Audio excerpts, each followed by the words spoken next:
शासकीय नौकरी दिलाने के नाम पर बेरोजगार युवकों के साथ हुई ठगी। इसके बाद न्याय पाने दर दर भटक रहे हैं पीड़ित बेरोजगार। मामला अवधेश प्रताप सिंह विश्वविद्यालय समेत अलग अलग विभिन्न विश्वविद्यालयों में कई पदों पर नौकरी दिलाने का है, जिसके माध्यम से लाखों रुपए की ठगी की गई है।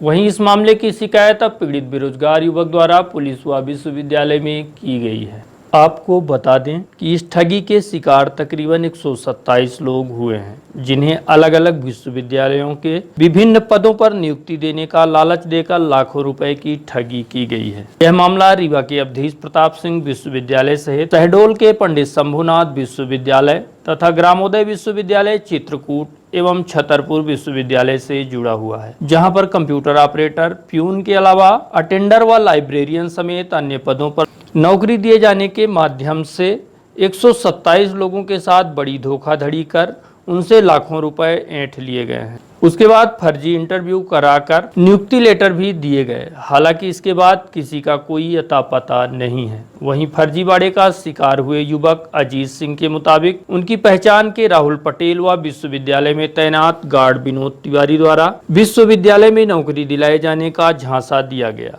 इसके एवज में 12 लाख रुपए भी लिए गए हैं, जिसके बाद बाकायदा विश्वविद्यालय के गेस्ट हाउस में रात को इंटरव्यू भी कराया गया तथा फर्जी नियुक्ति पत्र भी दिए गए हैं। इस तरह से एक नहीं, दो नहीं, बल्कि 127 लोग हैं जिन्हें पैसे लेकर नौकरी देने के नाम पर ठगा गया है। लेकिन अब ना तो इन्हें नौकरी मिल रही है, ना ही इनके रुपए वापस किए जा रहे हैं, जिसकी शिकायत दिसंबर 2019 में थाने में कराई गई है, परंतु अभी तक कोई कार्यवाही नहीं की गई। मेरा नाम अजीत सिंह है।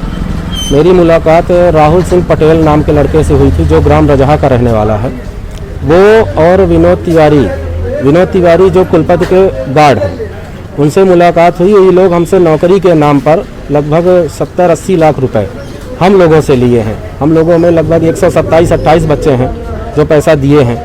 फिर इसके बाद पैसा देने के बाद वो हम लोगों को इंटरव्यू लेटर भी जारी किया, नियुक्ति पत्र भी जारी किया, पर आज तक कहीं ऐसी कोई भर्ती नहीं हुई, न किसी की ज्वाइनिंग हुई है, न कुछ हुई है। बाद में इसका शिकायत हम लोग किए। सबसे पहले तो पैसा के बोले कि भैया आप पैसा वापस करिए, यदि लिए हैं तो वापस करिए। मुझे वो पैसे की आनाकानी करने लगा तो हम लोग 14 दिसंबर 2019 को पुलिस में FIR के लिए एक आवेदन दिए, और उस आवेदन से भी कोई मतलब नहीं निकला। न पुलिस ऐसी कोई कार्रवाई की, न कुछ आगे की हमारी जाँच प्रक्रिया हुई। हमारा इंटरव्यू APS विश्वविद्यालय कैंपस के अंदर VIP गेस्ट हाउस में रात्रि में 8:30 बजे के बाद हुआ था। 8:30 बजे से 9 बजे तक या 9:30 बजे तक लगभग कई बच्चे थे। 4-5 बच्चे हमारे ग्रुप के थे, तो 3-4 बच्चे और थे। तो लाइब्रेरियन का और कंप्यूटर ऑपरेटर का इंटरव्यू हुआ था। मैंने अपना खुद 12 लाख रुपए दिया था। फिर दूसरे भी कई लोग हैं जो हमारे संपर्क में हैं। लगभग सभी का मिला के वो 127 बच्चों का 70-80 लाख रुपए हमारे जानकारी में लिया हुआ है। इसके बाद भी कई ऐसे बच्चे हैं जो हमारी जानकारी में नहीं है। विद्यालय में जानकारी दिया गया, रीवा में SP सर को जानकारी दिया गया, IG सर को दिया गया। अब हम ये चाहते हैं कि हमारे साथ न्याय हो। यदि भर्ती हो, वास्तविकता में भर्ती हो, तो फिर ज्वाइनिंग होना चाहिए। यदि नहीं हुआ है तो वो लड़का सीधे जहाँ जैसे जिससे पैसा लिया है सबका पैसा वापस करे, या उसके ऊपर उचित कार्रवाई हो। 4 विश्वविद्यालय में नौकरी के लिए लिया था। अवधेश प्रताप सिंह विश्वविद्यालय रीवा, पंडित शंभुनाथ शुक्ला विश्वविद्यालय शहडोल, महाराजा छत्रसाल विश्वविद्यालय छतरपुर, और चौथा चित्रकूट ग्रामोदय विश्वविद्यालय में। 4 विश्वविद्यालय में वो प्यून का, अटेंडर का, असिस्टेंट का, कंप्यूटर ऑपरेटर का, लाइब्रेरियन का, इस तरह की भर्तियों, इस तरह के पद के लिए वो अलग अलग रेट से पैसा लेता था।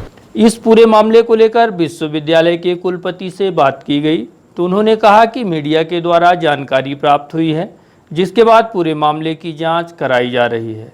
इस मसले में जो भी दोषी पाया जाएगा उसके खिलाफ सख्त कार्यवाही की जाएगी। वहीं उन्होंने यह भी कहा कि विश्वविद्यालय द्वारा ऐसी कोई भर्ती नहीं निकाली गई है।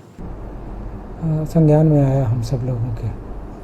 कल प्रातः ही उसकी कटिंग के साथ, क्लिपिंग के साथ हमने एक नोटशीट कुलसचिव जी की ओर भेजी और साथ में चर्चा भी की, जिसका आज स्टार ने मेरा वर्जन भी छापा। कल हम लोग अपनी आगामी परीक्षाओं को लेकर एक रणनीति के लिए समिति के अधिकारियों के साथ बैठे हुए थे। इसलिए कल उस पर अधिक कार्यवाही नहीं, केवल कार्य के लिए संबंधितों को निर्देश भर दिए गए। आज अभी सुबह आते ही हमने कुल सचिव जी को ये कहा है कि निश्चित रूप से घटना से जुड़े तथ्यों की सूक्ष्मता से जांच करें और उसमें विश्वविद्यालय के किसी कर्मचारी का नाम भी प्रकाश में आ रहा है, उसकी क्या सत्यता है इसकी जांच करें, तथा जिन स्थलों के विश्वविद्यालय कैंपस में इन विधि विपरीत गतिविधियों के कारित करने का उल्लेख हो रहा है उनके संबंधित अधिकारियों से पूछताछ भी करें और तदुपरांत इसकी वैधानिक स्थिति का भी पता करें कि आखिरकार ये फर्जीवाड़ा गृह विभाग तक पहुंचा है कि नहीं, पुलिस विभाग इसमें अपनी कार्यवाही संज्ञान लेकर कर रहा है कि नहीं। अगर पुलिस विभाग ये कार्यवाही कर रहा है तो निश्चित रूप से दोषियों को लेकर और विश्वविद्यालय के पास छानबीन तथा तफ्तीश के लिए वे आएंगे। तफ्तीश के पहले हम सब लोगों का ये दायित्व है कि हम अपने सूचनाओं और अभिलेखों को तदनुसार उनकी सहायता के लिए, कानून की सहायता के लिए तैयार रखें।